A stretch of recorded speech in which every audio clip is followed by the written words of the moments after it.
by jou kom en sê, gaan weg, ek ken jou nie. Ek het 'n woord gehoor op internet, ek volg die pastore redelik vol, omdat ons maar daar in die Laagveld redelik alleen is. En die een pastoor maak 'n uitlating op sy preek, en hy sê, as jy nie gaan vergewe nie, gaan jy in die hel vergelding vra. Jy gaan daar vra, Here vergewe my, want jy kan nie met onvergifnis in jou hart by my woning ingaan nie. So ek wil vanmôre vir u sê, kom ons kyk en ons gaan so 'n bietjie in. Ek was bevoorreg, ek en my vrou, ons het gisterand weer met die kinders daaroor gepraat. Ons was bevoorreg om saam met die pastorale korps by Bruce Wilkinson se plaas te wees. En ons was daar, soos wat hulle met daai video speel, en dit begin al hoe nader na jou toe kom en sê, het jy die naam vergewe? Het jy daai naam vergewe? Besef jy van hierdie een? Vir die eerste keer in my lewe het ek gehoor, my vrou neem my skoonpa, my wyle skoonpa amper verkwalik. Omdat hoe het pa ons hier gelos? Hoekom het jy die dag gegaan dat hulle jou lewe moet vat? Hoekom het jy dit aan ons gedoen? Wil jy motiveer vanmôre? Die tyd is min, broer en suster. Ek praat laas Vrydag, nie nou die week terug, praat ek die Vrydag, nie ek jok die Maandag, middag, 4:30, ek het op my foon, 16:27, praat ek met 'n man, ons is besig om kratte uit te ruil vir die bakkerye. Hy sê my, bitter jammer Jaco, my drywer het nie die goed gaan aflaai nie, ek reël dit nou vir jou. Ek hoor niks van hom vir die res van die tyd nie. Dinsdag los ek is besig. Woensdag los ek is besig. Donderdag toe sê ek, het hy oor daai kratte gaan aflaai? En ek bel. Sy foon gaan reguit oor 'n voicemail. Maar dis nie Maurits nie. Maurits se foon is permanent aan. Van ons oppositiebakkerye, maar ek ken vir Maurits se foon is aan. En ek sê vir my kollega, my ou wat onder my ook in beheer is van my departement, as ek nie daar is nie, sê ek het nie 'n probleem nie, ek bel sy baas, sy hoofkontrak ouers. En ek bel vir Alfred. En Alfred sê my, Jacob, ek weet nie wat vir jou te sê nie, maar na jou gesprek met Maurits, het Maurits 'n enorme hartaanval gehad, en hy's op slag in sy kantoor dood. Dis tyd. What is your story? Pieter, jy het in die geestelike realm gepraat vanmôre. Toe sy weg, ek het nie tyd gehad om vir hom die storie te vertel nie. Ek het nie vir hom vertel, daar's 'n hemelse Vader wat jou sal raak sien, wanneer jy dink daar's niks nie. Dink daaraan, broer en suster. En terwyl Pieter praat, toe verander die Here my hele denke. As my prinsipaal hier was, Pastor Koos Meyer het nou vir gesê, dis nie 'n inseën boodskap nie. Maar die Here sê vir jy gaan nie vir my doen wat jy gesê het, wat ek wil hê jy moet doen nie. Jy gaan jou punt bietjie verander. Ek wil hê dat so Andrie en Martin so lank vir my reg maak. Nou ek moes vir jy gelees het vanuit Matteus 10 vers 13 tot 16. Baie algemene vers, baie algemene stukkie. Here het op die pad geloop en hy was daar, en die volgende te bring die mense na die kindertjies na die Here toe. Ons neem aan, maar dit is die paas en die maas en dalk die oupa en die oumas wat die kinders na hom toe bring om hulle te seën. En hulle word weggestuur deur die disippels. Ja, die meester is besig, ons kan nie. En sy woorde was, bring hulle na my toe. Verhinder hulle nie, want dan sulke behoort die koninkryk van God. En vanoggend toe sit ek hier en ek het hom mooi uitgewerk. Hier is my hele voorbereiding en alles is gedoen. En die Here sê vir my, berg op papier. Jy gaan die 2 verhaaltjies vertel. Daar's 'n man wat 'n busbestuurder is. En hy het 'n klein seentjie opgeskoot. Julle kan my hier voorsit, Martha. En die Here, die kind gaan staan hier langs die pad. Gaan staan hy met sy sakkie op sy rug en hy wag. En dan kom 'n vreemde man na hom toe en vra vir hom, "Boetjie, wat maak jy hier?" Hy sê, "Oom, ek wag vir die bus." En hy sê, "Maar dan moet jy daar by daai haltetjie, daar waar daai gebouetjie, jy moet daar gaan wag waar die bus stop daar." En hy sê, "Nee oom, is reg, ek wag maar net hier." En die volgende kom die bus en die bus stop reg by die seun en die deur maak oop. En die man vra vir die seun, "Boeta, hoe het jy geweet die bus sal hier stop?" Hy sê, "Oom, my pa is die busbestuurder." Dit klink dalk lig en lijm, dames en here, maar hoor my vanmôre, kan jou kind jou vertrou? Daar waar hy gaan staan, sal jy hom help. Dit het my geruk in die vroeë môreure, toe ek nie kon slaap nie, ek besig is met die Here en ek vra, "Wat moet ek doen, Here, met my kleinkind se inseep?" Hy sê, toe Pieter praat, toe bevestig net, "What is your story?"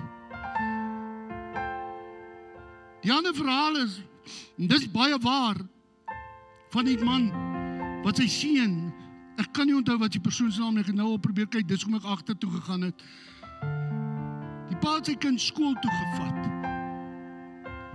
En toe hy sy kind by die skool aflaai, toe sê sy kind vir hom, "Papa, sal papa my weer kry?"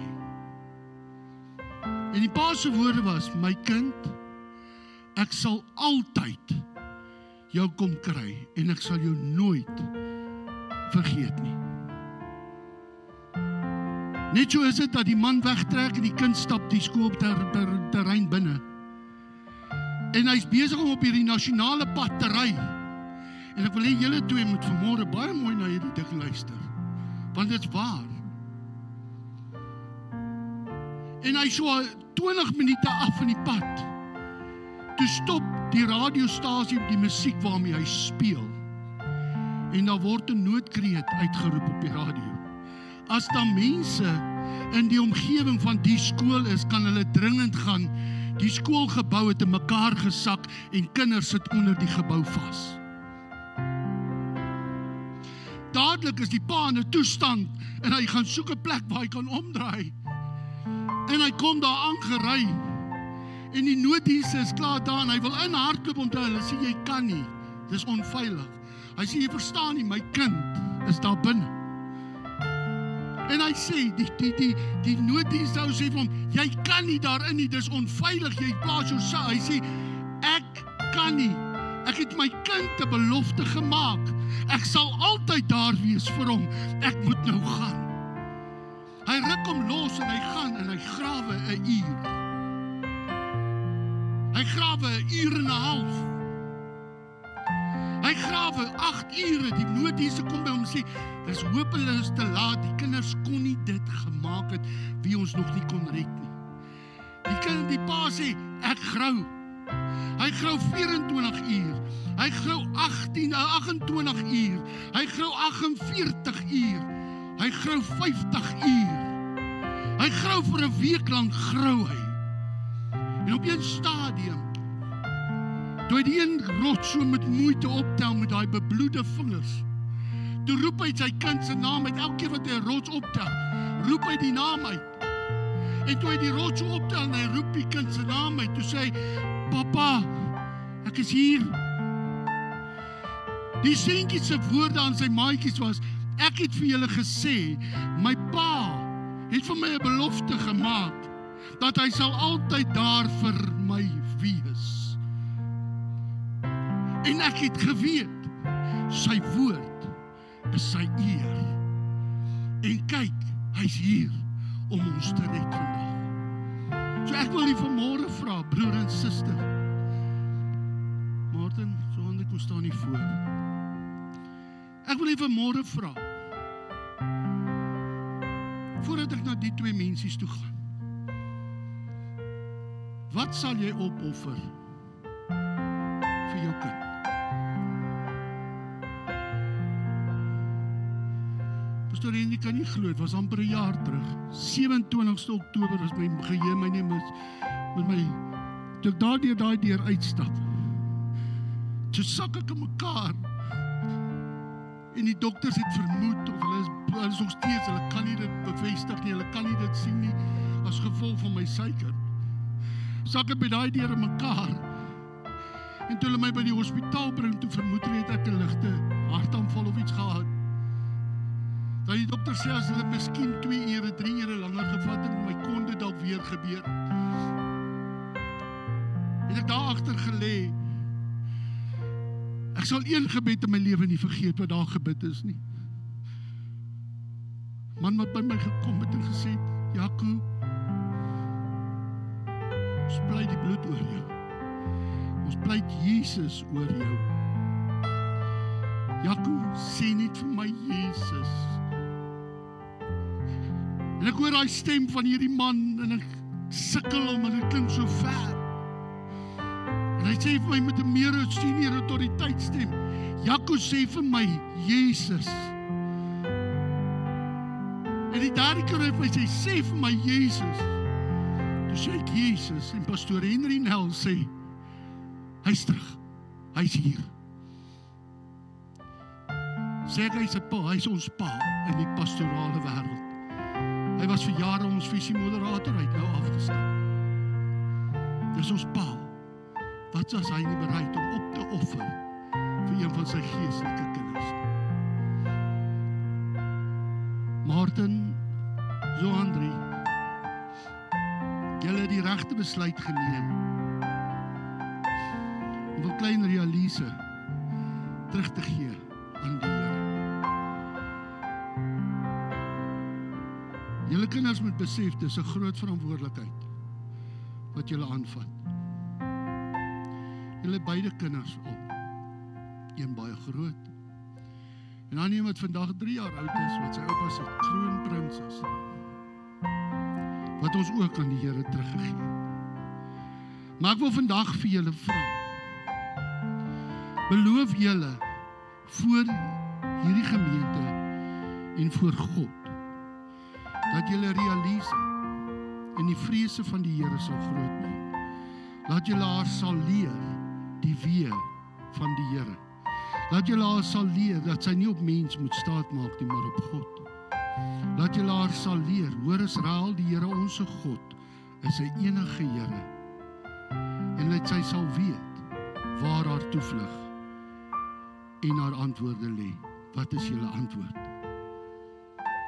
Wil julle 'n tweede vraag vra? Sal julle seker maak dat Realise kerk toe gebring word en nie gestuur word nie? Dat julle sal seker maak dat sy veilig is op alle tye en dat sy sal weet waarheen om te hardloop wanneer dit nodig is. Baie dankie. Ek gaan vra dat Cindy vir my daai lied sal opsit. Ek dink ek moet nie sien daar agter nie. Is donker daar agter. Net vir my daai lied sal opsit en dan dat ouma groot haar vir Martin en vir Johandri sal bring asseblief. Jy kan maar volume gee, hoor. Luister na die woorde van hierdie lied. Beneath the church's holy dome, we stand as one, our hearts at home. The day is great, so bright and true. A sacred gift has come to you. Today she walks to God's embrace, forever bound by love and grace, in faith that shines and will not fade. Bless, oh Lord, this child so dear, whose heart seeks truth, whose soul draws near, to learn and live, to love, forgive, and keep the faith through all she gives. A steadfast heart in God above.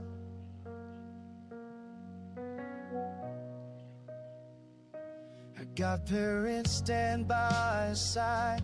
Through life's long road they'll be her guide, to keep her good, to help her see that faith can set her spirit free, to love, to part and understand These gifts they'll give with gentle hand, and God will bless the steadfast care.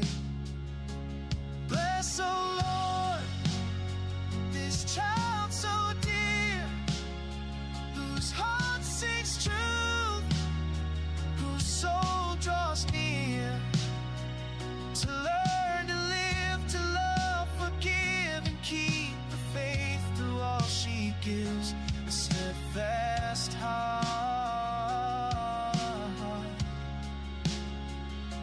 God of love,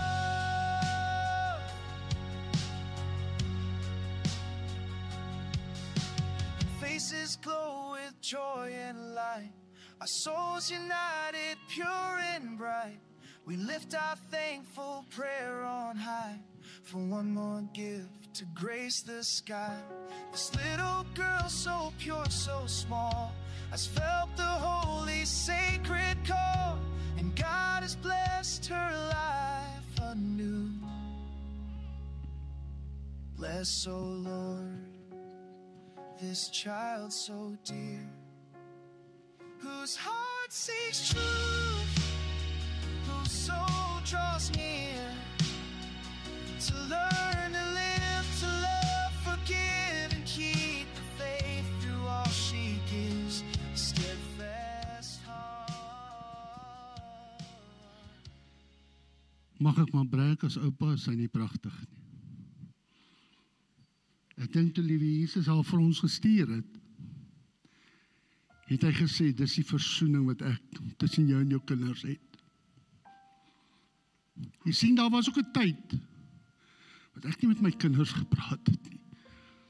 Daar was ook 'n tyd in my lewe wat ek maar gewonder het ek nog kinders? Die dag toe so Andre vir ons kom sê dat sy swanger. Toe gaan sit ek die aand in 'n lapa, stoksiel alleen. Sê Here, mag sy perfek wees of hy perfek wees. Ek kon nie vir meer perfek gevra het as wat die Here gesê het. As wat ek vir die Here gevra het. Het vir my 'n pragtige. Ek kan ook nog breek en sê ek het 'n template van elkeen. Ek gaan nie vra en ek gaan vra dat pastoor Hendrie en pastoor Lennart by my kom aansluit en ek wil graag vir Elise teruggee aan die Here, haar toevertrou en haar teruggee vir haar ouers.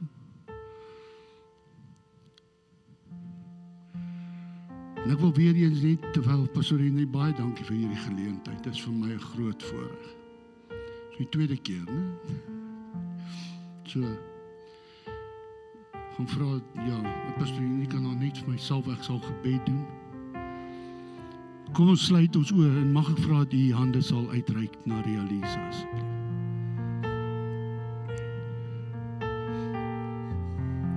Here, soos wat Elise nou die naam op haar voorhoof gegraveer word, met die denkbeeldige olie wat daar gemaak was, wat ons weet, dit is u bloed. Vra ek Here, dat die Elise sal toevou, en dat hy haar sal beskerm, dat hy haar ingang en uitgang sal laat bewaar, die engele aangaande haar bevel sal gee, om haar op te beskerm en te bewaar, dat sy sal opgroei in die vrese van u, en dat sy sal verstaan, Here, waaroor dit alles gaan, wanneer sy groot is, en sy weet, dit was die regte ding om te doen. En soos wat ek haar nou terug besorg aan haar Vader, Here, vra ek dat u haar sal vat en haar voortaan in u hande sal hou. Dankie Here vir hierdie geleentheid. Ek bid seën, Here, dat waar sy haar voet sal sit, grondgebied sal vergroot. Here, waar sy haar hand op sal lê, dat sy kan eienaarskap kan neem, Here. Dankie Here, dat u vir haar 'n droom en 'n realiteit het, en dat u sien waarheen u daarop pad is. Ons wonder dalk, maar u weet. En daarom seën ek haar in Jesus naam. En dis my gebed in die Here se naam. Amen, amen. Baie, baie dankie.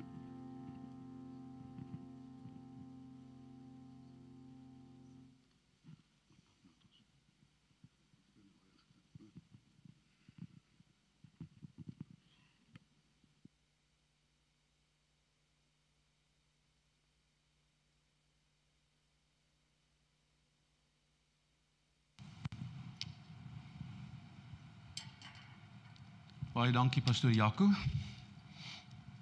Sy nie pragtig nie. Kan nie sê sy lyk soos die pa nie, maar ons hoop sy lyk soos die ma. Hierdie twee jong mense is ons kosbaar. Ons het gesien hoe die Here met hulle 'n pad loop. En hoe hy steeds besig is om met hulle 'n pad te loop. Ek weet nie of julle agtergekom het nie, die Here werk maar met elkeen van ons op sy eie manier. Baie dankie ook aan vir die inseën, Pastoor Jaco. Ek dink hy 2 verhale wat jy ook vertel het, was eintlik baie van pas. So dit was vir my weer eens net 'n bewys van ons moet vryspreek, ons moet vergewe. En die ander ding is dit ook dat ons moet altyd ons woord ag. As ons vir iemand gesê het, dan moet ons staan op ons woord. En as jy dit nie kan maak nie, reël dan. Praat met die persoon. So mag die Here julle ryklik seën. Ons gaan direk oor tot die woord van die Here. En ek gaan in Matteus 24 vers 42 lees. Een enkele vers, Matteus 24.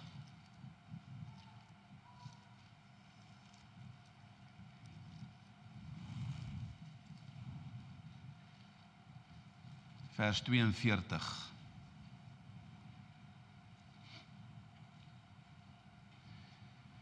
Hy sê waak dan, sê bietjie waak. Sê weer waak. Sê sommer wakker ook. Ek wil amper sê waak en wees wakker, maar dit staan nou nie daar nie. Waak dan, omdat, dis die rede, julle, dis ons, nie weet watter uur julle Here kom nie. Waak dan, omdat julle nie weet watter uur julle Here kom nie. Kom ons bid saam. Vader, ek wil vra dat U in hierdie oomblikke ons harte sal vasgryp, dat U ons sal begelei, Here, deur die woord. En Hemelse Vader, dit is so dat daar is so baie verskillende redenasies en sieninge oor hierdie onderwerp, en ek wil vanmôre na U toe kom, en al wat ek bid is, Here, dat U ons sal help om hierdie skrif wat ek nou gelees het in ons lewe te verpersoonlik.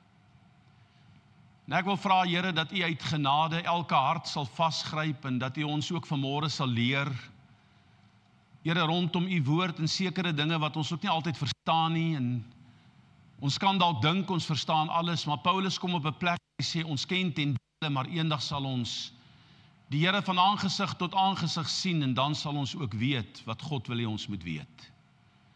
Sal U vanmôre vir my berg onder die bloed en spreek, Here, dit wat U in ons harte wil neersit vandag, wat U in wil deponeer, wil ek vra dat U ons genade sal gee, dat ons dit kan absorbeer, en dat ons hierdie dinge kan verstaan in Jesus se naam, en ek eer U daarvoor, Vader, en die volk van die Here sê amen. Ek is besig op 'n reeks, of ek het so 2 weke, 2 geleenthede gepreek op die reeks, wat sê Jesus oor sy wederkoms? So wat sê Christus oor sy wederkoms? En dit is na aanleiding van die gewellige klomp WhatsApps, al die media goed wat oor die afgelope tyd plaasgevind het, en besonder in ons land, maar ook eintlik in die res van die wêreld, as gevolg van die spesifieke tyd binne die kalender van die Joodse kalender van Israel, en wat daarmee gepaard gaan, is daar baie mense wat op hierdie wa geklim het oor hierdie afgelope tyd, en ek het baie oproepe gehad vanuit die gemeente uit en uit mense uit om te sê, hoorie, wat sê jy? Mense wil ons altyd weet, wat sê jy? Dis nie belangrik wat sê ek nie, wat belangrik is wat sê die woord. Nou wil ek in dieselfde asem, terwyl ek dit vir jou sê, dat almal gebruik die woord. En almal staan op die woord, so om te sê, wat sê die woord vir my? Ek het al ouens gesien, dan preek hulle 'n boodskap, dan vat hy sy Bybel, dan sê nou op 'n onderwerp betrokke, en dan vat hy daai Bybel en hy lig op en sê, het hierdie mense dan nou nie 'n Bybel nie? Kan hulle dan nou nie lees wat hier staan nie? En dan vat hy daai Bybel en hy gooi hom daar op sy lesenaar neer, dat hy amper so 2-3 centimeter hoog hop, asof hy die hele waarheid het. Julle, dis onverskillig om sulke tipe stellings te maak en daai tipe prediking in te neem, Want ek sê vanmôre vir jou dat ons is almal menslik en ons is almal maar betrokke aan hierdie beperkte kennis wat ons het. Ek gee nie om of jy vanmôre 'n doktersgraad het en of jy 'n professor op universiteit is nie. Ek het in my lewe gesien dat God praat nie net met geleerde mense nie. God praat dikwels met mense wie se harte oop is. Hy praat eintlik altyd met mense wie se harte oop is om na hom te luister. So jy kan 'n openbaring by die Here kry wat ek dalk nie het nie. En dis belangrik dat ons dit sal verstaan vanmôre, dat ons weet, laat ons weet, ek en jy het nie die kennis van pag nie. Ons is vanmôre gekoppel aan 'n sekere denkpatroon, en wanneer dit kom by sekere onderwerpe in die Bybel, waarvan die wederkoms een is, het ek al soveel mense, die godheid is die ander een, het ek al soveel mense gekry wat verskriklik kwaad geword het daaroor. Die ander een is die invulling met die Heilige Gees. Jy moet praat in tale. Ander ouens sê, jy hoef nie te praat in tale nie. Dan is daar nou 'n konflik in belange, en konflik in redenasies oor hierdie een ding, want daar is skrif wat al twee kante toe gaan, en dan raak mense omgekrap as jy nie hulle siening sien of kan doen wat hulle sê jy moet doen, of kan glo wat hulle sê jy moet glo nie. Okay?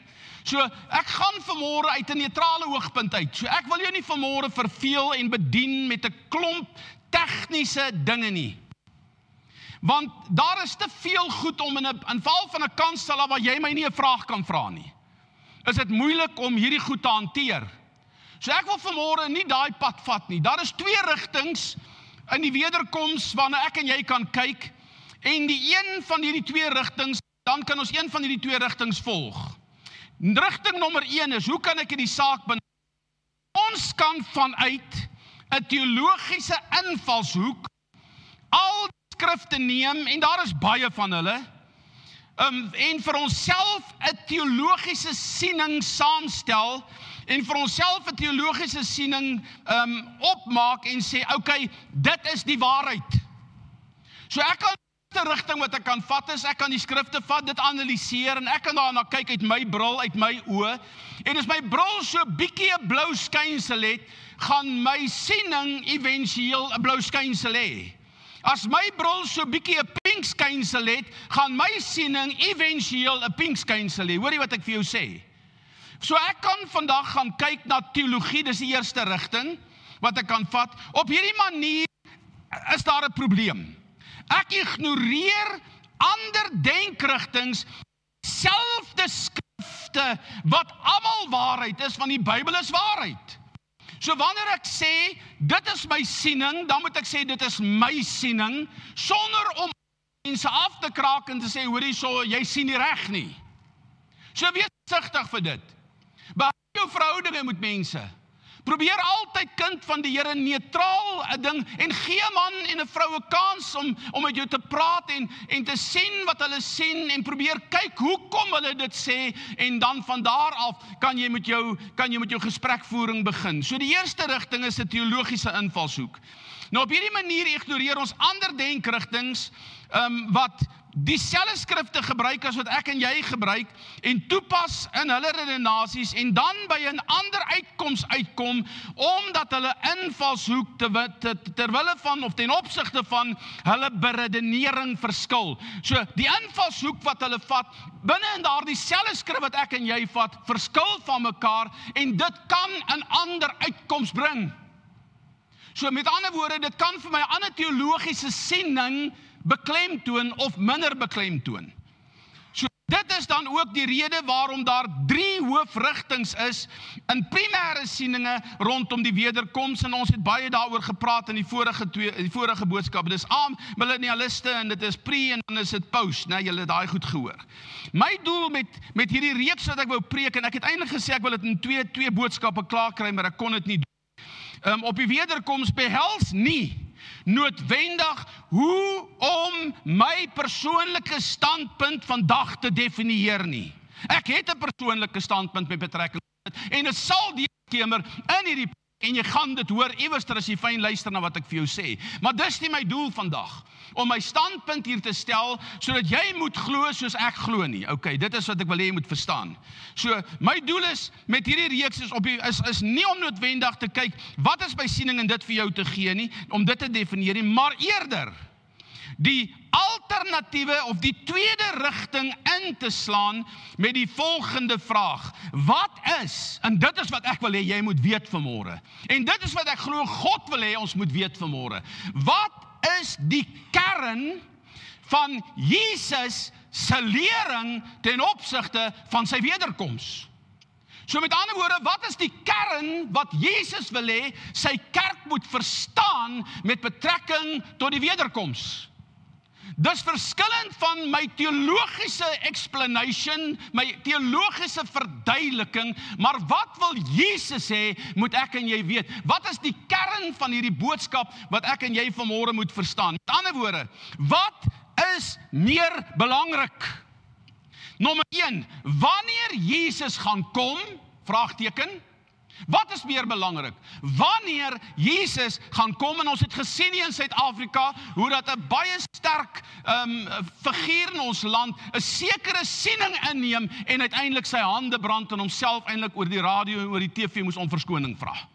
So, wat is die belangrikste? Wanneer Jesus gaan kom, met ander woorde die datum en die tyd. Nommer 2, hoe Jesus gaan kom, met ander woorde die detail van die gebeure. Of die derde een, wat verwag Jesus van my, van sy kerk, wanneer hy gaan opdag? So met ander woorde, watter een van hierdie goed is die belangrikste? Letterlik wanneer die tyd, of hoe gaan hierdie dinge gebeur, of wat is my verantwoordelikheid met betrekking tot die wederkoms van Jesus? En dis wat ek en jy moet weet. So wat verwag God van my in hierdie voorloop, en wat verwag God van my by die dag van sy verskyning?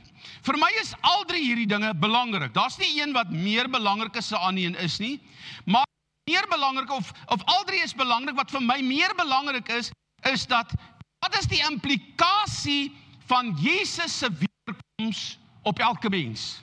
Wat gaan die effek wees wanneer Jesus gaan verskyn? En dit is die goed wat ons met mekaar moet praat. Dit is wat ons vir mekaar moet sê. Die ander goed is baie tegnies, en jy moet 120, 150 skrifte by mekaar uitbring om daardie lyn te vorm om uiteindelik hierdie goed te bevestig en deur te gee. Maar wat is die implikasie van Jesus se wederkoms op elke mens se lewe? Ek wil vandag Matteus 24 vers 1 tot 36 gebruik om hierdie implikasie vir jou duidelik te maak. Want dit is wat ek wil hê jy moet vanmôre verstaan. As jy hier uitstap, moet jy weet waaroor het hierdie boodskap gegaan. En ek gaan vir jou al hierdie dinge raak, as die Here my toelaat om dit te doen, deur hierdie proses, sodat jy inligting kan kry. Maar aan die einde van hierdie boodskap moet jy en ek verstaan en weet, wat verwag God van my met betrekking tot sy wederkoms? En dis die belangrikste punt van alles. Ons kan, en om dit te kan doen, om Matteus 24 te gebruik, is dit baie noodsaaklik dat jy ook Markus gaan vat, en dat jy ook Lukas gaan vat. Want hierdie drie evangelieboeke loop letterlik parallel met mekaar, hulle loop hand aan hand. Maar ek het agtergekom dat binne die konteks van hierdie drie boeke se uiteensetting, se skrywe, is daar dikwels 'n draai binne die konteks van die skrif, wat jou denkrigting so bietjie beïnvloed, en wat vir jou sekere dinge wat lyk asof dit vir jou vas is, dalk so bietjie na 'n ander kant toe kan stoot. En ek wil dit vir jou vandag uitlig, sodat jy dit kan sien en dit kan verstaan. So kom ons gaan kyk na dit. Daar is 9 sub-onderwerpe binne Matteus 24. 9 dinge wat jy moet weet. En as jy Matteus 24 lees, gaan lees dit uit die bril van hierdie 9 subonderwerpe wat binne daardie lering van Jesus voorkom. Die eerste een is, nommer 1, daar's 'n inleiding. Hoekom gebeur dit? Hoekom gee Jesus hierdie lering? Die tweede een is, dit handel oor die begin van die barenswee. Met ander woorde, die begin van die boodskap van Jesus tot die hele eindtyd, okay? Die derde ding is, dit handel oor vervolging en verdrukking wat begin. Die vierde een is, die evangelie aan al die nasies. Die vyfde een is, die groot verdrukking en die verskyning van die antichrist op die horison, met ander woorde, in die publieke domein. Die sesde een is, kosmiese tekens. Die sewende een is, die wederkoms van Jesus. Die agtste een is, oordeel en beloning. En die negende een is, waaksaamheid en volharding. So ek wil hê jy moet vanmôre verstaan, daar is 'n aanloop in Jesus se lering om by die klimaks van sy boodskap uit te kom. En wat is die klimaks? Die klimaks is waaksaam, wees gereed, sodat wanneer hy kom, jy kan saamgaan. En dit is die klimaks. Is jy met my hier? Okay, ek hoor, is jy met my hierso? Prys, het julle gehoor tot wat hy, want pastoor Blier beklei met my, sê hierdie goedste ingewikkeld, jy maak hierdie mense die mekaar. Okay? As jy by, steek jou hand op dat ek kan sien of jy by is met my. Prys die Here, daar's aan 25 wat by is. Alright. Goed, luister nou mooi kind van die Here. So Jesus bring 'n hele lering, maar sy klimaks, want jy sluit mos altyd af met 'n klimaks. Dis mos die hoogtepunt van enige opstel wat jy nou op skool geskryf het. Dis die hoogtepunt van enige love letter wat jy vir jou man of jou vrou of jou boyfriend of girlfriend geskryf het. Nou, Martin het dit baie goed reg gekry daar aan die begin toe hy in Zoandrie so by mekaar gekuier het. Okay. Dan ek weet nie, goed kom so 'n partykeer so in die publieke domein op, dan sê ek, ag Here, okay, maar ons sien dit ook nou, maar ek kan sien hier's iets wat hier gebeur, né? Okay, so luister mooi kind, daar's altyd 'n klimaks. Ek en jy het 'n klimaks en Jesus het 'n klimaks in hierdie boodskap. En sy klimaks is nie die wegraping nie. Het jy gehoor wat ek sê? Sy klimaks is nie die wegraping nie. Sy klimaks is jy en ek gereed wanneer Jesus gaan kom om ons te kom haal? Is my lewe uitgesorteer? Is ek afwagtend op dit? Weet ek wat gebeur? Is ek reg wanneer die wolke gaan skeer en die trompette gaan blaas en ons hom gaan sien van reg oor die wêreld in die blou asier gaan kom en ons sien daar is die koning van alle konings en die Here van die Here. Ek het nie verwag, Jesus, ek gaan saam. Of wat is my siening? So met ander woorde, kind van die Here, wil ek teologie in ou se hart sit? Of wil ek 'n verwagting in iemand se hart loslaat? Die inleiding tot die gebeure nommer 1. Dis waar Jesus begin met Matteus 24. Wat is die inleiding? Vers 1 tot 3. En Jesus het uitgegaan en van die tempel, nou as jy jou Bybel oop het, kan jy die woord tempel omkry. So met ander woorde, Jesus het uitgegaan en van die tempel vertrek. So waar was Jesus? Hy's in Jerusalem en hy was in die tempel. Is julle by my? Okay? Hoor nou verder. En sy disippels het nader gekom om hom die geboue van die tempel, hoor mooi, te wys. So wat wys die disippels vir Jesus? Hierdie tempel waarin hy nou net was. En Jesus sê vir hulle, sien julle al hierdie dinge? Sien julle hierdie gebou? Sien julle al hierdie dinge? Voorwaar, ek beloof, ek sweer, ek sê vir julle, en ek kan nie lieg nie, daar sal hier, wat beteken hier? In Jerusalem, by die tempel, in hierdie tempel, daar sal hier, kyk mooi, daar sal hier sekerlik, kyk die woord, bevestiging. Dis ongetwyfeld so. Dis onberedeneerbaar. Dit is 'n feit wat gaan gebeur. Sekerlik nie een klip op 'n ander gelaat word wat nie afgebreek sal word, en ek het laasweek vir jou gesê hoe hierdie dinge gewerk het. En toe hy op die Olyfberg gaan sit het, kom die disippels alleen na hom toe en sê, vertel ons, wanneer sal hierdie dinge wees? En wat is die teken van u koms en die volëinding van die wêreld? Nou julle die kommentare, nie almal nie, maar baie kommentare, as jy dit gaan lees, sal vir jou sê, in hierdie inleiding van Jesus is daar 3 vrae. En die eerste een is, wanneer sal die tempel verwoes word? Die tweede een is, wat is die teken? En ek wil hê julle moet dit omkring dit in jou Bybel. Dit is 'n enkelvoud woord. Hy sê nie, en wat is die tekens? Hy sê, wat is die teken? En dit is nie net Matteus wat 'n skryffout gemaak het nie. Markus en Lukas van dieselfde rigting. Wat is die teken? Hoor mooi. Wat is die teken enkelvoud van Jesus se koms? So die eerste vraag is, wanneer sal die tempel verwoes word? Wanneer sal hierdie dinge in Jerusalem gebeur?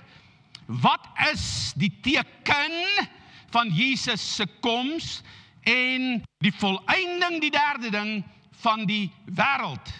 So hulle sê, daar is 3 vrae. Vir my loop vraag 2 en 3 hand aan hand. En ek gaan dit vir jou wys hoekom. Met ander woorde, as ek dit is, sien ek nie 3 vrae nie. Ek sien 2 vrae. En hoor wat ek vir jou sê. Die eerste een is, wanneer sal die tempel verwoes word? Dis die eerste vraag. Die tweede vraag is, wat is die teken enkelvoud van? Dat is 'n A en 'n B gedeelte. Nommer 1, Jesus se wederkoms en die volëinding van die wêreld. Is jy by my daar? Dis 'n baie fyn lyn, maar dis een van die teologiese standpunte. So met ander woorde, is daar 3 vrae of is daar 2 vrae waarvan die tweede vraag 2 afdelings het? Okay? So, wanneer is sy koms en wat is die teken enkelvoud van Jesus se wederkoms en die volëinding van die wêreld? Hoekom sê ek so? Hoekom sien ek net 2 vrae? Want vers 3b vertel ons wanneer sal hierdie dinge gebeur, of wanneer sal hierdie dinge wees, en nommer 2, wat is die teken van u koms en die volëinding van die wêreld? As ek dit as 3 vrae sou sien, dan kan ons 3 tydslotte daaraan koppel. Hoor jy wat ek sê? Maar as ek dit as 2 vrae sien ek dat die volëinding van die wêreld aanbreek by die wederkoms van Jesus. Is u by my?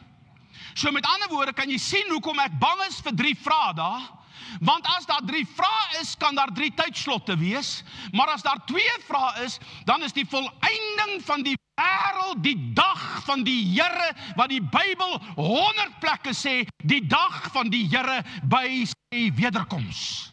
Okay, is julle by my? Goed, dis nou 'n bietjie tegnies, maar hou maar vas. Die disippels vra, kom ek net 'n bietjie teruggaan. Met ander woorde, daar's 'n interpretasieverskil tussen 3 vrae of 2 vrae.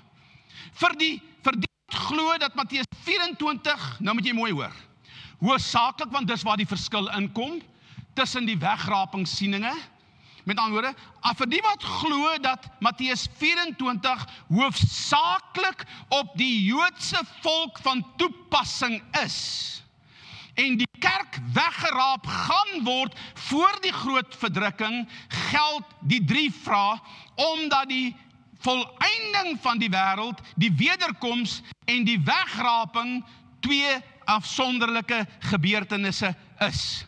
So die teologie sê, die wegraping is eerste en 7 jaar daarna is die wederkoms. So met ander woorde, die eerste koms van Christus, wat die gelowiges gaan laat opstaan uit die dode, en die wat in die lewe oorbly gaan red, die wegraping, soos dit ons dit noem, want die Bybel sê, jy gaan weggeruk word, en dis absoluut waar, ek glo absoluut in dit, maar die tydsbestek van dit is vir my 'n verskil. En die wegraping, ek sal baie graag eerder die woord wegraping, wegruk woordjie wat daar is, Ek dink is harpazo as ek dit reg kan onthou. As jy daai woord sê eerder die verheerliking. Want dit is wat by die wederkoms gebeur. Ek en jy kan nie met hierdie stuk vlees in die hemel ingaan nie. Ek weet nie of jy het geweet het nie, jy kan nie met jou body in die hemel ingaan nie. Jy kan nie. Jy het Jesus, wat die eerste is van alle broeders, sê die Bybel. Jy het 'n verreëse, opgestane, verheerlikte liggaam nodig om saam met Jesus in die ewigheid in te gaan. Jy kan nie met hierdie body nie. Okay? Dit is hoekom die sterwendes, of die wat dood is, en die wat lewe, dieselfde liggaam sal ontvang in die oogwink van 'n oomblik by die wederkoms van Jesus Christus. Okay? So met ander woorde, verstaan dit nou. Nou by die wegrapingsteologie in die begin sê hulle gaan eers weggeraap word en dan is daar 'n 7 jaar bruilofstyd tussen die lam en die bruidegom en die bruid en dan kom die Here Jesus op die Olyfberg wat hy fisies sy voete daar gaan neersit en julle daar skrifte wat hierdie goed ook so uitspel en so sê, maar dit is 'n siening, dit is 'n baie sterk siening in die wêreld vandag. Dit is 'n baie moderne siening wat baie later eers in die kerk posgevat het, ek dink in die 18de eeu. Dit was nie in die begin die siening gewees nie. So luister nou mooi. Kyk aan, kom ons gaan aan. So, verstaan vanmôre. Vir die wat glo, Matteus 24 sluit die kerk van Jesus in. Maak 2 vrae meer sin. So vir die wat glo dat Matteus 24 is vir die Jode, kan 3 vrae sien. Vir die wat glo dat Matteus 24 is vir die kerk en alle geredde mense, die wat in die Jodendom ook is wat Jesus aangeneem het, die 2 vrae daar sluit die kerk in. So dit is die 2 verskille waar hierdie groot goed kom. Die boodskap van Daniël 9 word deur die kerkwêreld gesê, dit is 'n nou boodskap vir die Joodse, vir die ouens in die wegraping sê, dit is alleen vir die Jode. Okay, so dit is waar die groot verskille kom in siening. Die verduideliking daarvan. Okay, so die wederkoms kondig die opstanding aan en lyf 1000 jaar vrede in, dis hoe ek het sien. Die disippels vra hierdie vraag. Hoekom vra die disippels? Kyk hierdie pragtige klippe, kyk hierdie mooi geboue, kyk hierdie gewyde plek. Hierdie plek wat toe, kyk hierdie pragt en praal wat hier staan Jesus. Die disippels vra hierdie vraag na aanleiding, en dis wat ons mis, van Jesus se berisping aan die skrifgeleerdes en die fariseërs. Nou kom ek vra dit vir jou so. As jy, wie van julle lees daar in Bybel? Kom maar dat ek sien, wie van julle lees aan Bybel? Okay, daar's ouens wat dan so once in a while lees. Maar daar's ander wat dit gereeld lees. As jy jou Bybel vat, en jy is nie op 'n direkte program nie, 'n Bybelleesprogram nie. Nou maak ek dit 'n stelling. Maak jy jou Bybel oop, en dan gaan jy oor so oor die 2 bladsye en dan begin jy iewers lees. Is dit hoe ons baie keer Bybel lees? Kom aan, jy maak hom oop en dan, nou as jy begin lees, waar begin jy normaalweg lees? Kom aan, sê vir my daar agter, Pastoor Amanda. By 'n opskrif. Is dit net begin julle ook by as jy hom ooppak en lees jy hier by 'n opskrif. Jy begin by die opskrif van daai, kom aan, sê vir my, praat met my. Ek wil jy moet verstaan, die opskrif is nie die oorspronklike geskrifte nie. Die opskrif is daar gesit deur die vertalers. Vir een eenvoudige rede, en ek dank die Here dat hulle dit gedoen het. Want as jy nou die gedeelte moet gaan soek van die arm weduwee wat die penning ingegooi het, of die oortjie ingegooi het, en jy het nou nie daai opskrif hier daar nie, en jy moet hom gaan soek. Hoe gaan jy hom kry, behalwe nou met jou app? Okay, maar dis mos nou maklik wees daar. Maar ons nie die app gehad het nie, wat het jy gedoen? Jy het sommer hier voor in Matteus of van Markus begin, dan blaai jy so vinnig deur en daar's 'n opskrifie wat sê die almoes van die arm weduwee. Het jy dit al gelees? So dit is maklik om dit so te kry, maar dit skep vir ons 'n probleem. Dit skep vir ons 'n leemte. Nee, dit skep vir ons 'n leemte. Hoekom sê ek so? Want baie van hierdie inligting waar 'n opskrif staan, die aanloop tot daardie inligting begin reeds in die vorige hoofstuk. Nou begin jy net daar lees waar die opskrif staan, En jy verloor 'n klomp tegniese data wat jy eintlik moet verstaan om dit wat daar geskryf is ten volle te kan insien. En hierdie is een van hulle. Okay, is julle by my? So kyk mooi. Die disippels vra hierdie vraag van Jesus, omdat Jesus in Matteus 23 binne in die tempel staan en die skrifgeleerdes en die fariseërs letterlik in hierdie geval kwaadlik neem. Hulle berispe omdat hulle sy koningskap verwerp en omdat hulle ten spyte van al die duisende profesieë nie kan insien en verstaan, hy is die Messias nie. So, hy het 'n redenasie met hulle in hoofstuk 23. Kom ek lees dit vir jou. En ek het al baie keer lus gevoel om hierdie vers te quoteer binne in die kerk, maar ek het dit nog nooit gedoen nie, want dan verloor ek almal. Waarmee begin hy? Slange. Ja. Adergeslag. Is dit bietjie rof? Nou, ek sê dit nou nie vir julle nie hoor. Dis Jesus wat vir die skrifgeleerdes sê, want hulle harte was nie reg nie. Hy sê vir hulle, adergeslag, Matteus 23 vers 33, hoe sal julle die oordeel van die hel ontvlug? Hoe gaan julle by my wederkoms die hemel maak? Hoe gaan julle die dag wanneer julle geoordeel is in die hel, hoe gaan julle dit ontvlug?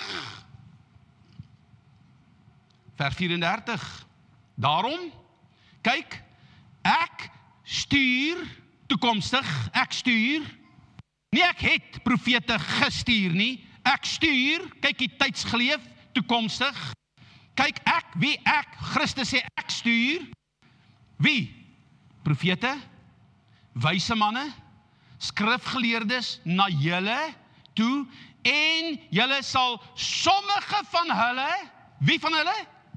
Sommige van hulle in julle sinagoges gesel en van die gesel en van die een stad na die ander vervolg. Nou kom ons kyk na dit.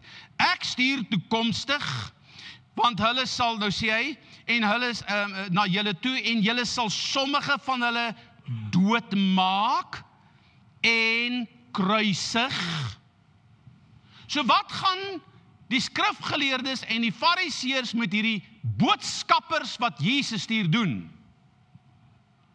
Hulle gaan hulle doodmaak en kruisig. Nou wie van julle weet hoe Petrus dood? Kom aan, wie van julle weet hoe Petrus dood? Hulle het Petrus op 'n kruis gehang. En toe hulle hom wou vasnaal aan die kruis, toe sê Petrus, hulle het eers sy vrou gekruisig en vir hom sê, verloor Here, dan los ons jou. En toe hulle hom op die kruis sit, om hom vas te naal, toe sê Petrus, ek is nie werd om soos my Christus gekruisig te word nie, kruisig my onderste bo. Okay? So is Petrus gekruisig. Wat het hulle met Jakobus gedoen? Hy was die eerste ou wat sy kop verloor. Die koning laat sy kop afkap, onthoof. Is hy doodgemaak? Is hy gekruisig? Ek sal stuur, en julle sal hulle doodmaak en kruisig, en sommige van hulle in julle sinagoges gesel. Wat 'n brief het Paulus in sy hande gehad, die dag, toe hy op Damaskus met Christus ontmoet het?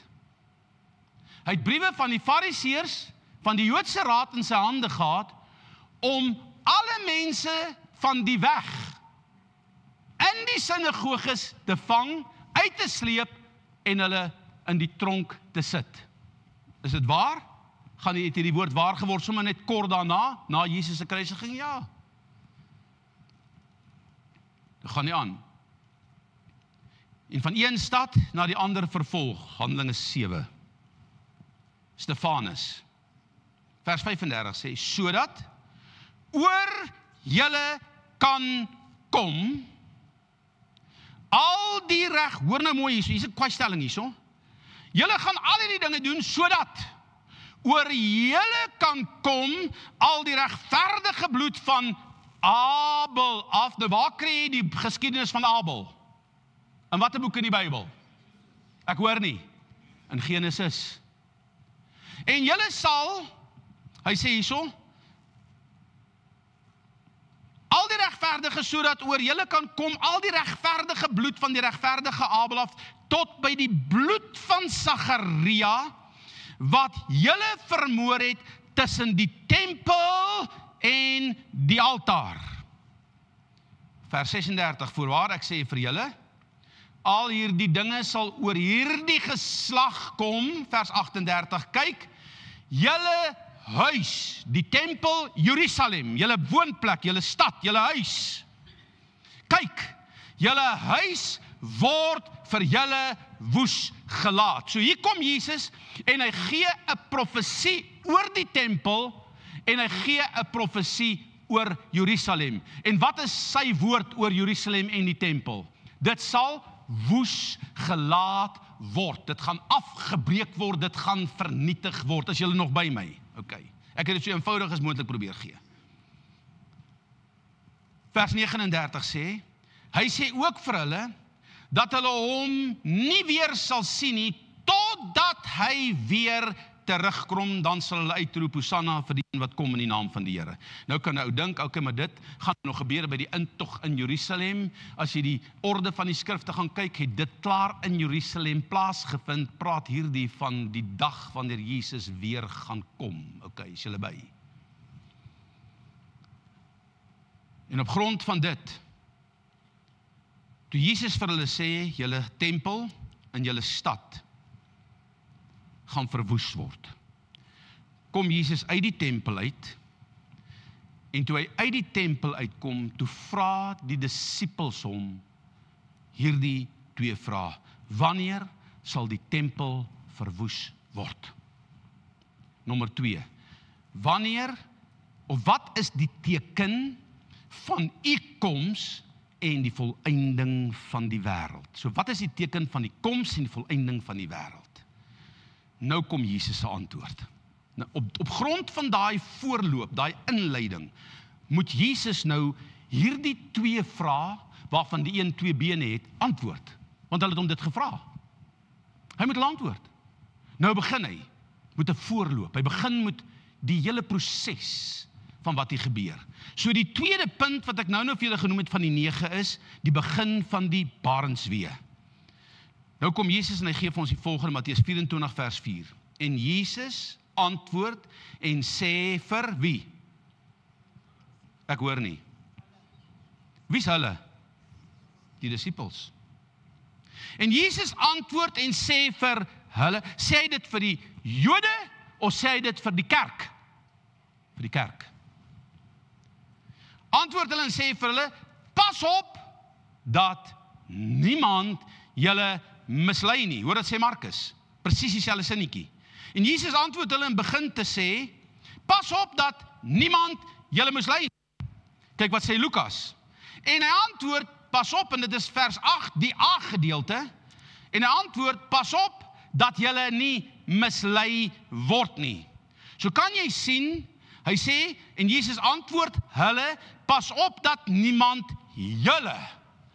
Is die hulle en die julle in hierdie vers dieselfde mense? Wie is dit? Sy disippels. Kom aan, as julle daar, sy disippels. So met wie praat hy?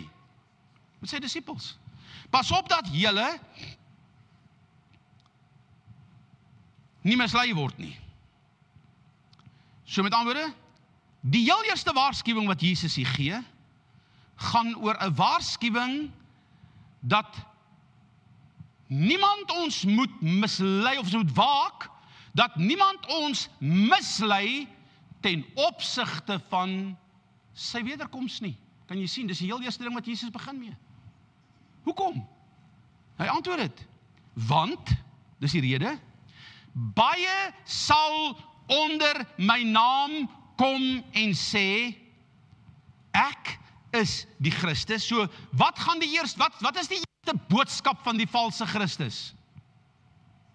Ek is die Messias. Julle in armhou daar in die boot het dit nooit gesê nie. OK? Dan maak almal hom af as 'n valse profeet. Ek is die Christus. Hy het gesê, my Christus gaan kom op daai dag. OK? So, Jesus kom en hy sê, waak, want daar gaan mense kom wat vir jou gaan sê, ek is die gesalfde koning. Ek is die Christus, die Messias van God. Dit is die boodskap wat hulle vir jou gaan deurgee, wat hulle vir ons gaan deurgee. Want baie sal onder my naam kom en sê, ek is die Christus, en hulle sal baie mense mislei. So wat gaan gebeur met mense wat nie standvastig in hulle geloof is en hierdie goed nie ken nie? Hulle sal mislei word. So kan jy sien, ek kan nie hierdie goed uitlos om jou nie daarin te leer nie. Want dalk is jy nie sterk genoeg om te staan wanneer hierdie misleiding kom nie, en as jy dit nie ken nie, hoe gaan jy dit weet? Want geloof kom deur die gehoor en gehoor deur die woord van God. Vers 26, en julle sal, wat is die volgende woord? Hoor. Van oorlog, gerugte van oorlog. Pas op, moenie verskrik word nie, want alles moet plaasvind. So wat is die alles? Oorlog, gerugte van oorlog, en die res van die goed wat hy hier gaan noem in hierdie skrif. Alles moet plaasvind, moenie verskrik word nie, maar dit is nog nie die einde nie. So wat sê Jesus? Dit gaan gebeur, moenie laat jy mislei word nie. So wat is die tweede waarskuwing? Daar gaan valse Christene kom en sê, dit is ek, OK? Hulle gaan sê, die tyd is naby. En waar lees ek dit? Hoe beskryf Lukas hierdie selfde vers? Hy sê, en hy antwoord, pas op dat niemand julle mislei nie, want baie sal onder my naam kom en sê, dit is ek. Dit is wat hulle, die tweede is, en die tweede wat hulle gaan sê is, die tyd is naby. Nou, hoeveel keer het jy die laaste gedeelte al gehoor, die tyd is naby? Kom aan, wie van julle het dit al gehoor? Die kerk toe ek begin het in die Pinksterkerk, was daar 'n groot bord in die kansel opgesit bo, Maranatha, Jesus kom. Okay? Want die Bybel gebruik hy woord iewers in die boek van Openbaring of waar ook al. Maar wat sê Jesus? Hy sê pas op dat jy nie mislei word nie, want hulle gaan vir jou iets sê. Wat gaan hulle vir jou sê? Nommer 1, dit is ek. Nommer 2, want die tyd is reg, die tyd is daar. Dit is die tyd van die wederkoms. Gaan dan nie agter hulle aan nie. Julle, daar's 'n rede hoekom Jesus dit sê. Hoekom sê hy dit? Want hy gaan nou by die teken kom. En dis wat ons mis. Wat is die teken wat hulle by hom wil vra? Gaan sommer nou al vir jou gee, dat jy dit iewers kan file, sodat dit nie wegraak nie. Wat is die teken? Gaan lees dit. Die enigste plek in hierdie hele skrif in Matteus 24, wat hy die woord teken vir 'n tweede keer gebruik, is wanneer hy sê, en dan sal die teken van my verskyning in die wolke verskyn. En elke oog sal hom sien, en elke tong gaan moet bely, dat Jesus die Here is. So wat is die teken van Jesus se wederkoms? Sê dit asseblief hard, André. Die teken is niks anders as Jesus se wederkoms self nie. Hoor jy wat ek vir jou sê? So die oomblik wanneer Jesus kom, vervul hy hierdie opleiding met betrekking tot wat is die teken van die koms en die volëinding van die wêreld, wanneer julle my op die wolke sien kom. Dis die teken. Hoekom sê hy vir hulle, moenie agter hulle aangaan nie? Want hy eindig daarmee, hy sê, want elke oog sal hom sien. Of jy nou in Suid-Afrika sit, en of jy nou in die hongersnood in Ethiopië sit, en of jy nou in die drakkartels van watter Afrika land ook al sit, en of jy nou in Egipte sit, waar jy ook al sit, jy gaan hom sien. Jy gaan hom sien. Dis hoe groot God is. So moenie agter hierdie ouetjies aan hardloop wat sê, dis ek nie. Die tyd is vervul nie. Want jy en ek, as ek oorbly in die lewe, gaan Jesus sien, dan is dit my teken, wanneer ek hom sien, kind van die Here. Okay, is julle by my? Voorwaar ek sê vir julle, as hierdie dinge, al hierdie dinge sal oor hierdie geslag kom, kyk, julle huis sal woes wees. Nou gaan Jesus, nou sê hy vir hulle, pas op, wanneer julle hoor van oorlog, opstande, moenie skrik nie.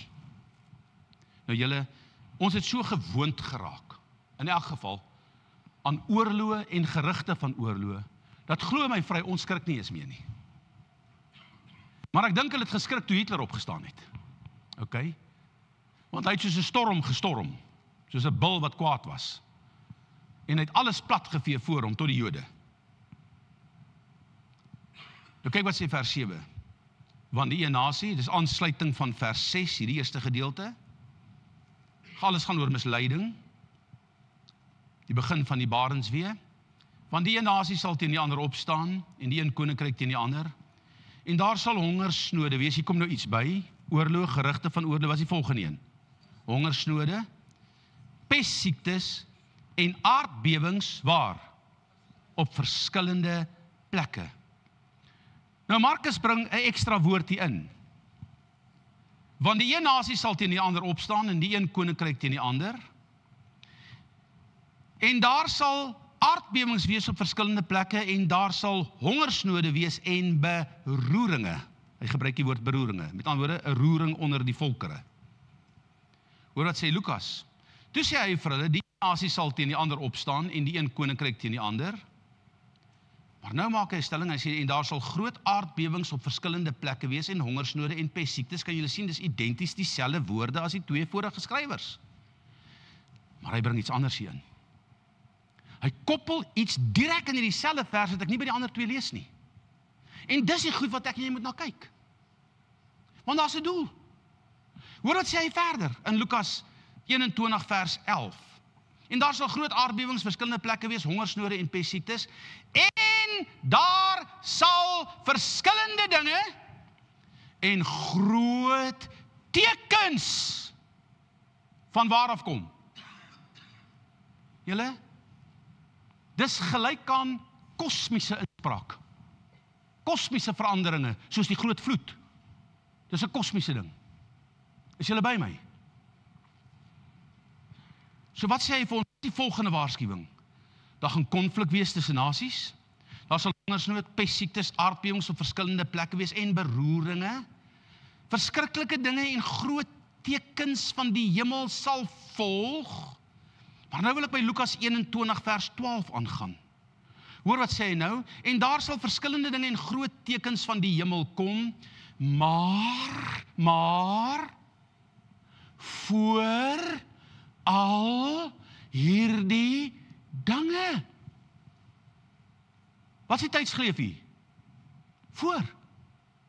Maar voor al hierdie dinge sal hulle die hande aan julle slaan en julle vervolg en oorlewer in sinagoges en gevangenisse en julle voor konings en goewerneurs bring. Hoekom?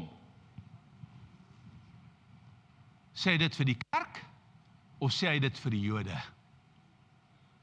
Gaan die Jode worry oor sy naam? Hulle het hom dan gekruisig. OK? Nou sê die ouens, nee, hierdie skrif is nou aan die einde van die 70ste week van Daniël, dan gaan hulle erken dat Jesus die Here is. Hy praat met hulle voor hierdie dinge. Voor die oorlog, voor die gerugte, voor die pestsiektes, voor hierdie dinge wat julle hier sien, moet julle verstaan, hulle gaan julle gryp, hulle gaan julle oorlewer. So wat sê hy vir ons? Hy sê vervolging begin reeds voor die groot konflik tussen nasies en oorloë en hongersnode en groot tekens van die hemel en verskrikkinge. So vervolging is van die begin af 'n deel van my en jou geloof ter wille van sy naam. Wat 'n groter offer kan jy betaal as wat Petrus betaal het om sy lewe te gee? Kom aan, sê my. Wat 'n groter offer kan jy gee as Paulus wat sy hele lewe gegee het en vir Christus gesterf het? Vir Johannes wat op die eiland van Patmos verban was en daar gesterf het, 'n pot vol olie of wat ook al hulle hom mee doodgemaak het. Ander wat vol teer gegooi was na die Kolosseum in Titus se dae, en op die weg waar al die besoekers, die bywoners van hierdie groot optrede wat daar gaan plaasvind, het hulle hierdie Christene aan die pale vasgebind waarop die fakkels altyd was. Hulle teer oor hulle uitgegooi en hulle lewendig aan die brand gesteek, sodat hulle kon skyn, want hulle sê mos, hulle is die lig van die wêreld. Wat 'n groter stryd kan daar wees as daai stryd?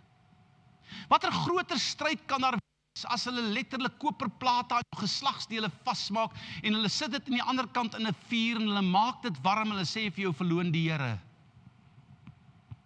Wat 'n groter stryd kan daar wees as hulle jou binne in die kuip van 'n bok toewerk en jou op die arena loslaat en hulle laat wilde honde en leeu's en wilde diere in daardie arena oop tot die aanskoue van hierdie skouspel van mense en hierdie Christene is binne in hierdie velle en hulle hardloop vir hierdie bokke, vir die wilde diere weg en hulle word platgetrek binne in daardie Kolosseum. Wat 'n groter stryd, wat 'n groter prys kan ek en jy betaal as om jou lewe te gee? Is jy by my? So hoor mooi, kind van die Here. Jesus kom en hy sê, daar gaan 'n konflik tussen nasies wees, hongersnode, pestsiektes, aardbewings op verskillende plekke en beroeringe. Maar al hierdie dinge is 'n begin van die smarte. Die smarte verwys na die groot verdrukking. Dan sal hulle jul aan die verdrukking oorgee en julle doodmaak. Lukas sê, voor hierdie dinge sal hulle die hande aan julle slaan, julle vervolg en oorlewer in die sinagoges en julle voor konings en bring ter wille van my naam. En dit sal, Lukas 21:13, en dit sal vir julle uitloop op 'n getuienis, en dit is net 'n inlasstuk wat hy hier gesit het, wat die ander twee nie het. So wanneer jy uitgelewer word, gaan God jou gebruik om te sê wat hy wil sê, en hy gaan daai mense tot bekering, hy kan hulle tot bekering bring as hulle sou luister. Neem julle dan in julle harte voor om nie vooraf oor julle verdediging te dink nie, want ek sal aan julle die woorde en wysheid gee, wat al julle teestanders nie sal kan teespreek of weerstaan nie. Nou gaan ons oor na, so met ander woorde, wat is die derde punt? Ons het gesê, Barensweer, die derde een is, vervolging en verdrukking begin, en dan kom daar geloofsafval daarmee saam. Matteus 24 vers 9b. En julle sal deur al die nasies gehaat word, ter wille van my naam, dis die kerk, Markus, en julle sal deur almal gehaat word, ter wille van my naam, die kerk, en julle sal gehaat wees deur almal, Lukas se beskrywing, hoofstuk 21:17, en julle sal gehaat wees deur almal, ter wille van my naam. Al drie sê, jy gaan gehaat word ter wille van my naam. So as jy gehaat word, wat wil hulle met jou doen? Hulle wil jou vervolg en hulle wil jou doodmaak. En hier's 'n kwaaiskrif. Julle gaan gehaat word en vervolg word ter wille van my naam. Maar nou kom Lukas en hy sit 'n inlasversie wat die ander twee nie sê nie. Hoor wat sê hy? En geen haar van julle hoof sal ooit verlore gaan nie. Deur julle volharding moet julle die lewe in besit neem. Is julle by? So met ander woorde, wat sê Lukas hier? Wanneer hierdie dinge oor jou kom, geen haar van jou hoof sal verlore gaan nie. Wat sê Christus? Moenie bekommerd wees as al die goed met jou gebeur nie. Jy is my kind. En sy woord sê, ek sal jou nie begewe en jou nie verlaat nie. So wat sê die Here vir my en vir jou? Wanneer dit met ons swaar gaan, wanneer vervolginge kom, wanneer hierdie verdrukking kom, wanneer hulle ons uitjaag, wanneer hulle ons wil doodmaak, moenie bekommerd wees oor die goed nie, want geen haar van jou is by my onbekend nie. Ek sal jou beskerm, ek sal met jou wees. Al gaan jy deur die brandstapel, al gaan jy daar op die paal vasgebind word, ek is met jou. Ek het al van hierdie verhale gelees, wat hulle hierdie mense op 'n brandstapel stel, en steek hulle die hout aan die brand reg rondom die ou, dan brand alles uit behalwe die man. Hoekom? Want God is met hom. So jy sien, kind van die Here, moenie bekommerd wees nie. Ek het gelees van 'n sendeling in Afrika, of hy waarskynlik in Amerika, wat 'n onbereikte volk gaan bereik het, en hoe dat hulle die hoof uiteindelik bevel gee om hierdie man dood te skiet, en te sê, hoorie, aanbid ons God, of ons skiet jou dood, en hy 'n klomp ouens met pyl en boë opgestel het, en hulle letterlik hierdie pyle op hom afvuur, en hulle hom naderhand voorskiet, dat daar omtrent nie meer 'n plek op sy liggaam is, waar 'n pyl kan ingaan nie, maar hierdie man bly staan, en hy roep die naam van Jesus uit. En toe hierdie hoofman dit sien, toe kom hy en daar die hele onbereikte stam tot bekering. Hoekom? Het was met daai sendeling. Ja, maar pastoor, hulle het hom nou geskiet met pyle, hy is dan nou dood. Hy is in die ewige heerlikheid, vir altyd, saam met Christus. Wat is sy verwagting? Ek gaan hom sien, soos hy is. So vervolging gaan kom. Vers 13 sê onder die vervolging, en wanneer hulle julle weglei, om julle oor te lewer, moenie julle vooraf kwel oor wat julle sal sê in sy selfde skrif daar, so moenie bekommerd wees oor wat jy gaan sê nie, God sê ek gaan jou help. En julle sal gehaat word terwille van my naam, geen haar van jou hoof sal verlore gaan nie, maar omdat jy volhard, sal jy gered word.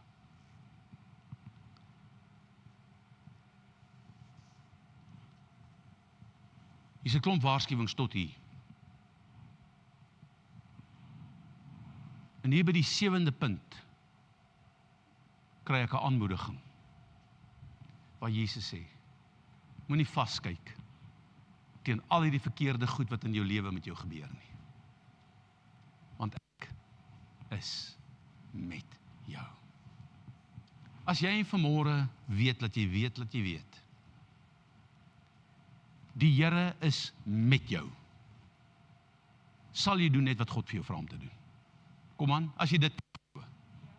Kom aan, sal ons doen net wat God vir ons vra. Yes. Hoekom? Want hy is in beheer van alles. Hy kan jou op water laat loop as dit moet. Hy kan jou beskerm waar ook al. Hy kan met jou doen net wat hy wil tot sy verheerliking. Die 4de punt is die evangelie aan al die nasies. Matteus 24. En hierdie evangelie van die koninkryk sal verkondig word aan die hele wêreld as 'n getuienis vir al die nasies, en dan sal die einde kom. Wie gaan dit verkondig? Die kerk. Is dit nie my en jou opdrag, Matteus 28:19 nie? En die evangelie moet eers aan al die nasies verkondig word. So met ander woorde, hier's 'n draaipunt.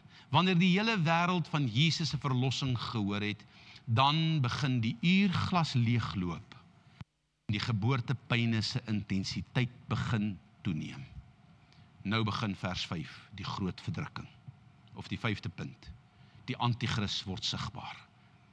Wanneer julle dan die gruwel van die verwoesting waarvan gespreek is deur die profeet Daniël sien staan waar? In die heiligdom, laat hy wat lees oplet. Kan jy sien, hier's 'n rooi lig. Wanneer julle, hoor wat sê Markus, en wanneer julle die gruwel van die verwoesting waar gespreek is deur die profeet Daniël sien staan waar dit nie hoort nie, laat hom wat lees oplet. Dan moet die wat in Judea is na die berge vlug, wie op die dak is moet nie afkom om iets uit sy huis weg te neem nie, En wie op die land is, moet nie omdraai om sy klere weg te neem nie. So wanneer moet hierdie klomp mense in Jerusalem, wanneer moet die kerk en almal in Jerusalem nie vlug nie, moet hulle nie hulle klere, moet hulle nie hulle goed gaan haal uit die huise uit nie, wanneer hulle die gruwel sien staan in die tempel, in die heiligdom.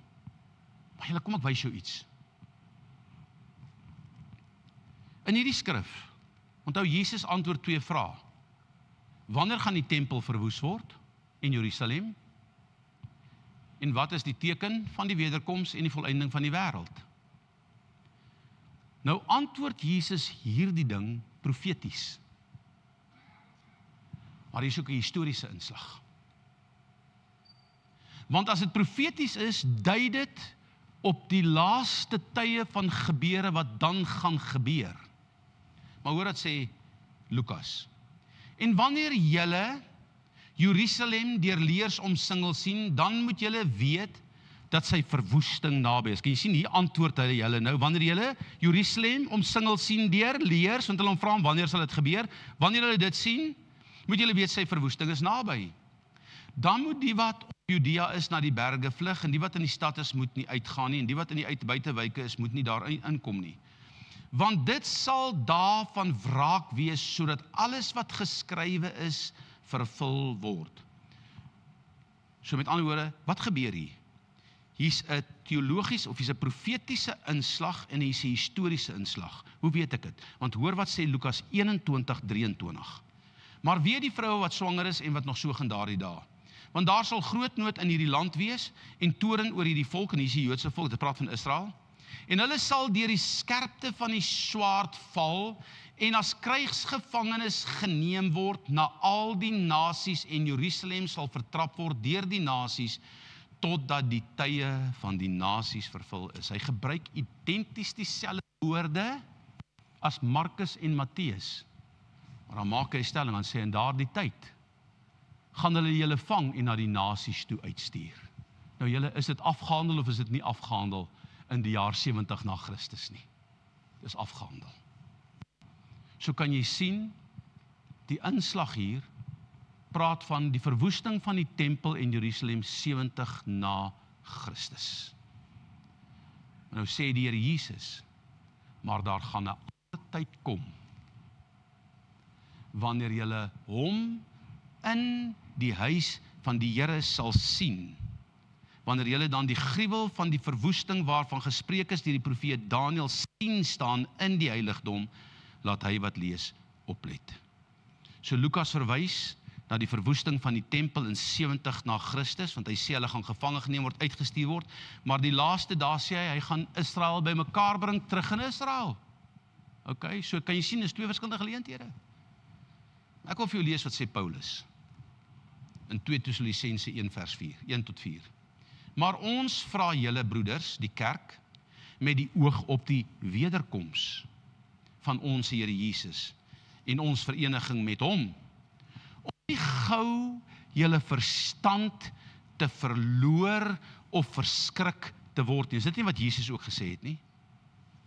Deur gees, met ander woorde, deur 'n gees, iemand wat hierdie nonsens kom praat, of deur 'n woord, iemand wat vir jou hierdie ding sê, hoor jy, so die Jesus, die Messias is hier, selfs deur 'n brief van ons afkomstig, asof die dag, die enkelvoud dag van Christus al daar is.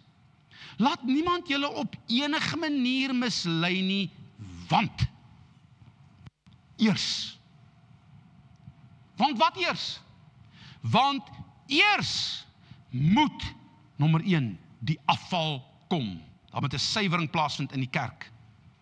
En die mens van sonde, die antichrist, geopenbaar word, die seun van die verderf, die teestander wat hom verhef bo al wat God genoem word, of 'n voorwerp van aanbidding is, sodat hy in die tempel van God sal sit en voorgee dat hy God is.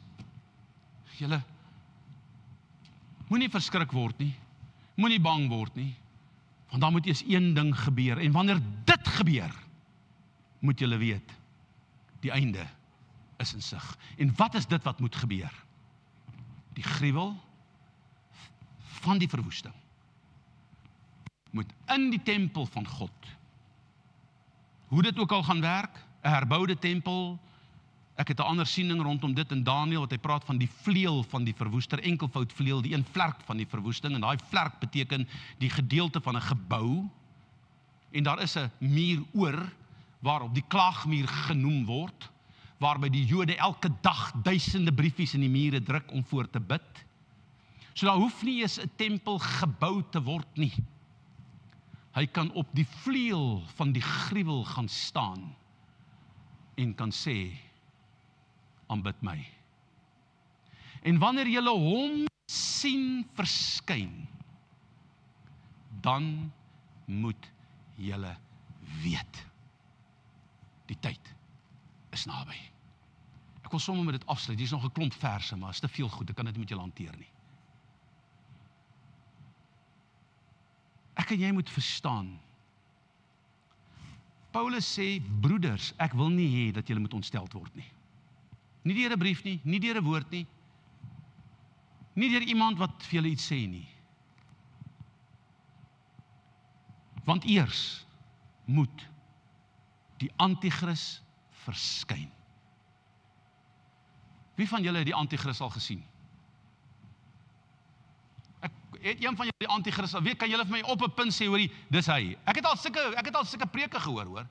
Hulle haal 'n arme man se naam in Turkye uit. Dan sê hulle, daar's die anti-kris.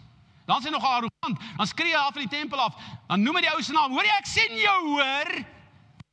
Ons sien jou, ons weet dis jy. Nog, ag Here, laat die berge eerder op hom val. Maar wanneer ek en jy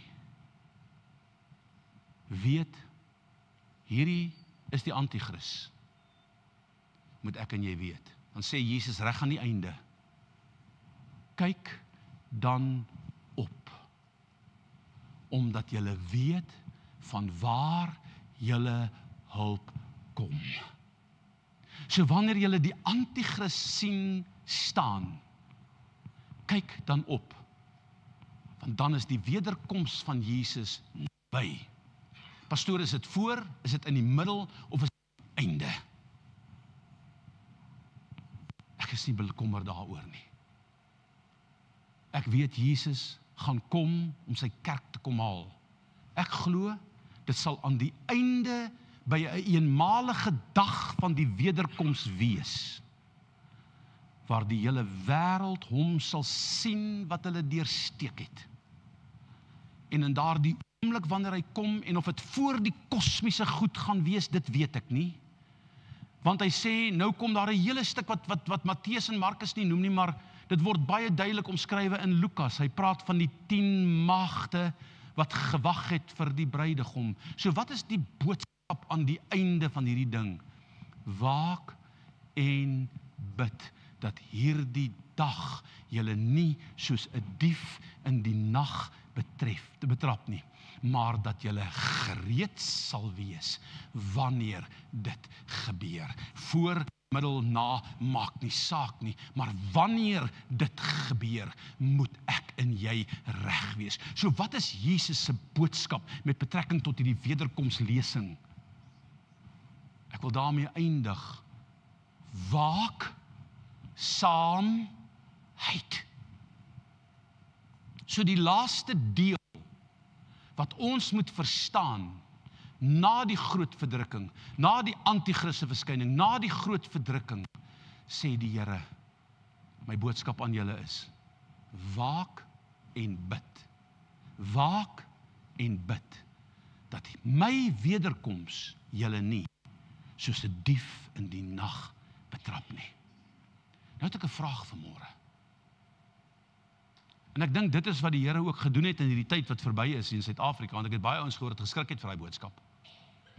Maar jy kan nie skrik. Want hy sê moenie skrik nie. En dan die Here begin dien nie. Ek wil vir jou vra vanmôre. Wanneer Jesus kom, sal jy gereed wees om te gaan saam met hom. Daar is net 2 opstandings. En dis een van die vrae wat ek het. Die eerste opstanding is wanneer die regverdige 1 Tessalonisense 4. Broeders, ek wil nie dat julle oor hierdie saak onkundig moet wees nie. Met betrekking tot die ontslape heiliges nie. Want wanneer Jesus kom, sal hy die geeste van die ontslape heiliges saam met hom bring. Wat sê hy dan? Hy sê, en dan sal die wat in die Here is, gaan haal word orals, met die trompet geskal en alles, die bassein geklank wat sal plaasvind. En dan gaan hy die wat saam met hom gekom het, die geeste van die afgestorwe heiliges, gaan hy in een oomblik hulle opgestane, verheerlikte liggaam gee. En in dieselfde oomblik, wanneer dit moet die wat almal dood is wat Jesus gedien het, wanneer dit met hulle gebeur, sal die wat die graf te oop gaan en die wat oorgebly het in die lewe, op daardie oomblik sal hulle liggame verander word, dieselfde liggaam as wat Jesus by sy opstanding gehad het. Dan maak hy 'n stelling en dan sê hy, sodat die een die ander nie sal voorwees nie. Wie is die een die ander? Hy bring dan nou die dooie saam met hom wat hom ken en wat hom dien. Is hulle nie voor ons dan wat agter sal bly as ons daai tyd daar is nie? Nee. Hy bring die geeste van die afgestorwe heiliges saam met hom. Want by dieselfde geleentheid, in dieselfde oomblik, sal almal wat hom ken, al die eeue heen oor al die jare, in die oogwink van 'n oomblik verander word na dieselfde gestalte as wat Jesus Christus na sy opstanding uit die dode gehad het, kind van die Here. Dan is die wat in die lewe bly, nie die wat dood is voor nie, en die wat dood is en reeds by Christus is ons nie voor nie. Hoekom? Want dit gaan oor die hoop van elke Christen. Dit gaan oor my en jou opstanding uit die dode. Sal ek gereed wees om daai opstanding te kan deurmaak. Want die Bybel is uitdruklik, die wat Jesus nie gedien het nie, gaan eers aan die einde van die millennium, 1000 jaar later, by die tweede opstanding opstaan, om geoordeel te word. So as daar nou so lang tyd is tussen die wegraping en die wederkoms, wat word van hy siel? Sê hulle word gered. Ek sê, hoe? Sê hulle gaan met hulle eie lewe betaal. Hulle Paulus sê, dan moet sy eie lewe betaal, maar Jesus het sy prys betaal. Petrus het die prys van Jesus gebruik, maar hy het ook met sy eie lewe betaal. Betaal ons dan nou dubbel en hulle nie dubbel nie? Nee. Jesus gaan kom. En by sy koms is die volëinding van hierdie wêreld. Dan breek die 1000 jaar vrederyk aan, waar almal wat saam met hom opgestaan het uit die dode, almal wat saam met hom gekom het en 'n nuwe liggaam ontvang het, in een oomblik verheerlik is, om vir daai 1000 jaar saam met Christus in die nuwe hemel en die nuwe aarde te regeer, waar hy koning sal wees. Hoekom 1000 jaar? Want dis die 1000 jaar wat Adam en Eva verloor het, waar hulle moes geregeer het. En Jesus kom herstel dit. Want God kan nie lieg nie. Julle sal heers oor die werke van my hande. So ek wil vanmôre vir jou sê, of vir jou vra, en ek moet myself vra, as Jesus vanaand sou kom, wat jou waarskynlik nie sal wees nie, want ek het nog nie die anti-Christus gesien. Maar as daar nou 'n voorweggeraping is, wil ek vir jou vra, is jy reg? Is jy waak? Is jy gereed? Dit wat mense dink oor. Is ek gereed? Ja, pastoor, ek is. Hy sê dit gaan 'n vreeslike dag wees. En dan gaan daar 5 diensmaagde wees wat nie kan ingaan nie. En net 5 sal ingaan. Hoekom? Want hulle lampe was gereed. Dis die waarskuwing. Is my en jou lamp gereed? Wat doen ek nou vir Christus? Hoe is my aanbiddingslewe? En dit is die woord wat vanmôre uitgegaan het. Hoe is my lewe nou vir die Here? Waarmee is ek besig? Wat absorbeer my tyd? God sê nie, moenie tyd spandeer op ander goed nie. God sê, maar soek eers die koninkryk van God, my heerskappy in jou lewe, en dan sal al hierdie ander dinge vir jou gegee word. Miskien is daar vanmôre iemand, kom ons buig ons hoofde. As Here, ek luister na hierdie goed. En ek is nie seker of ek daai dag gaan saamgaan nie. Gaan jy nie blootstel nie, jy kan net jou hand opsteek en jy kan hom laat sak. Is daar iemand wat sê, ek het spesiale gebed vanmôre nodig? Ek wil seker maak, as hande wat opgaan. Is daar nog iemand? As nog hande wat opgaan. Ek wil seker maak. Ek wil vanmôre vir jou sê, gee jou lewe oor. As jy wedergebore is in Christus, het jy kindskap ontvang. Moenie laat die duiwel vir jou lieg nie. Maar dien die Here met jou alles. Want wanneer hy kom, dan sal ek en jy gereed wees. Moet ek sy woord handhaaf. Vader, as hande wat opgegaan het vanmôre. En die gee vir ons hierdie hele stuk in Matteus die 24ste hoofstuk, Lukas 21 en Markus 13. En Here, as ek mooi gaan kyk, dan kan ek die boek van Openbaring by Matteus indeel. En ek kan selfs Daniël se 9de hoofstuk oor die 70 sewetal en die gebeurtenisse daar kan ek indeel. En Here, ek wil vra dat U ons genade sal gee, dat ons gereed sal wees wanneer U kom. Want U het gekom vir alle mense. En elkeen wat in U glo, elkeen wat U aanneem, sal gered word. En ek wil bid, Here, help ons dat ons U in opregtheid sal aanneem. Maar dat ons U nie net sal aanneem as 'n spaarwiel of 'n noodgeval nie. Dat ons lewe sal wy om God se koninkryk in ons lewe eerste te stel. Want dan sal al hierdie ander dinge wat ons nodig het in hierdie lewe in elk geval na ons toe kom. So wil ek bid, Here, gee vir ons sekerheid in ons hart. Help ons dat ons nie bekommerd sal wees as goed in ons lewe gebeur en as die anti-kris verskyn en ons nog hier is nie.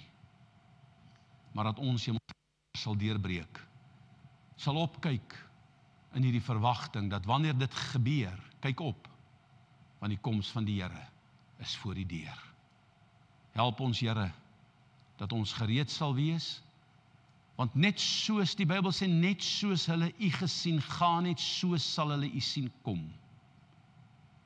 En daarom sien ons die teken van die verskyning van Christus is in die wolke, net soos hy gegaan het. En ek wil bid, Here, kom dan terug, sodat ons ook vir ewig saam met U kan wees. Maar help ons om gereed te wees, waaksaam te wees, sodat wanneer U kom, ons kan saamgaan, ons verheerlik kan word, in Jesus se ewige naam. En ek prys U daarvoor, Vader. Amen. Mag die Here jou seën gaan in sy vrede en liefde. En gaan lees 'n bietjie in hierdie week wat jy tyd het, Matteus 24, Lukas 21,